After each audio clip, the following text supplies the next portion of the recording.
Bacaan Alkitab. Keluaran pasal keempat. Lalu sahut Musa, "Bagaimana jika mereka tidak percaya kepadaku dan tidak mendengarkan perkataanku, melainkan berkata, Tuhan tidak menampakkan diri kepadamu?" Tuhan berfirman kepadanya, "Apakah yang di tanganmu itu?" Jawab Musa, "Tongkat." Firman Tuhan, "Lemparkanlah itu ke tanah." Dan ketika dilemparkannya ke tanah, maka tongkat itu menjadi ular, sehingga Musa lari meninggalkannya. Tetapi firman Tuhan kepada Musa, "Ulurkanlah tanganmu, dan peganglah ekornya." Musa mengulurkan tangannya. Ditangkapnya ular itu, lalu menjadi tongkat di tangannya. Supaya mereka percaya bahwa Tuhan, Allah nenek moyang mereka, Allah Abraham, Allah Ishak, dan Allah Yakub, telah menampakkan diri kepadamu. Lagi firman Tuhan kepadanya, "Masukkanlah tanganmu ke dalam bajumu." Dimasukkannya tangannya ke dalam bajunya. Dan setelah ditariknya keluar, maka tangannya kena kusta, putih seperti salju.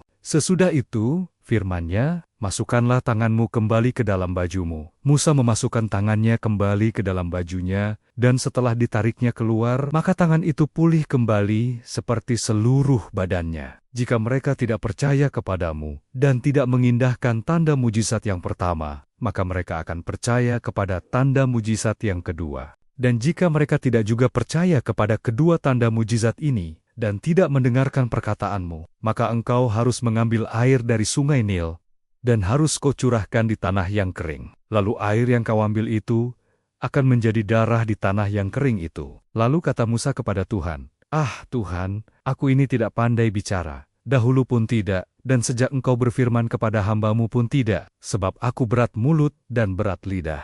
Tetapi Tuhan berfirman kepadanya, "Siapakah yang membuat lidah manusia? Siapakah yang membuat orang bisu atau tuli, membuat orang melihat atau buta? Bukankah aku, yakni Tuhan? Oleh sebab itu, pergilah, aku akan menyertai lidahmu dan mengajar engkau apa yang harus kau katakan." Tetapi Musa berkata, "Ah Tuhan, utuslah kiranya siapa saja yang patut kau utus." Maka bangkitlah murka Tuhan terhadap Musa dan ia berfirman, "Bukankah di situ Harun, orang Lewi itu kakakmu? Aku tahu bahwa ia pandai bicara. Lagi pula ia telah berangkat menjumpai engkau, dan apabila ia melihat engkau, ia akan bersukacita dalam hatinya. Maka engkau harus berbicara kepadanya, dan menaruh perkataan itu ke dalam mulutnya. Aku akan menyertai lidahmu, dan lidahnya, dan mengajarkan kepada kamu apa yang harus kamu lakukan. Ia harus berbicara bagimu kepada bangsa itu. Dengan demikian, ia akan menjadi penyambung lidahmu,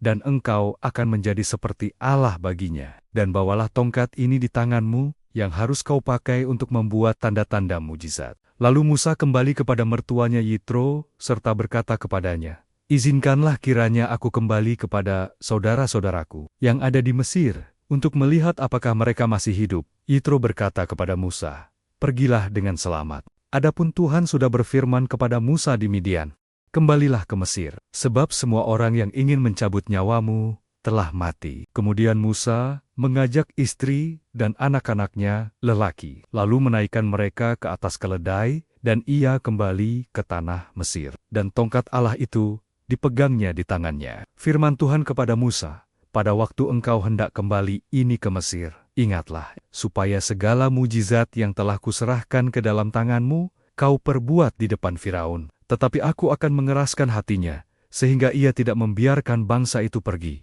Maka engkau harus berkata kepada Firaun, 'Beginilah firman Tuhan, Israel ialah anakku, anakku yang sulung. Sebab itu aku berfirman kepadamu, biarkanlah anakku itu pergi, supaya ia beribadah kepadaku. Tetapi jika engkau menolak membiarkannya pergi, maka aku akan membunuh anakmu, anakmu yang sulung.'" Tetapi di tengah jalan, di suatu tempat bermalam, Tuhan bertemu dengan Musa dan berikhtiar untuk membunuhnya. Lalu Zipora mengambil pisau batu, dipotongnya kulit khatan anaknya. Kemudian disentuhnya dengan kulit itu kaki Musa, sambil berkata, "Sesungguhnya engkau pengantin darah bagiku." Lalu Tuhan membiarkan Musa, "Pengantin darah," kata Zipora waktu itu, karena mengingat sunat itu. Berfirmanlah Tuhan kepada Harun, "Pergilah ke padang gurun menjumpai Musa." Ia pergi dan bertemu dengan dia di gunung Allah, lalu menciumnya. Kemudian Musa memberitahukan kepada Harun segala firman Tuhan yang disuruhkannya kepadanya untuk disampaikan, dan segala tanda mujizat yang diperintahkannya kepadanya untuk dibuat. Lalu pergilah Musa beserta Harun, dan mereka mengumpulkan semua tua-tua Israel. Harun mengucapkan segala firman yang telah diucapkan Tuhan kepada Musa, serta membuat di depan bangsa itu tanda-tanda mujizat itu. Lalu percayalah bangsa itu, dan ketika mereka mendengar bahwa Tuhan telah mengindahkan orang Israel dan telah melihat kesengsaraan mereka, maka berlututlah mereka dan sujud menyembah.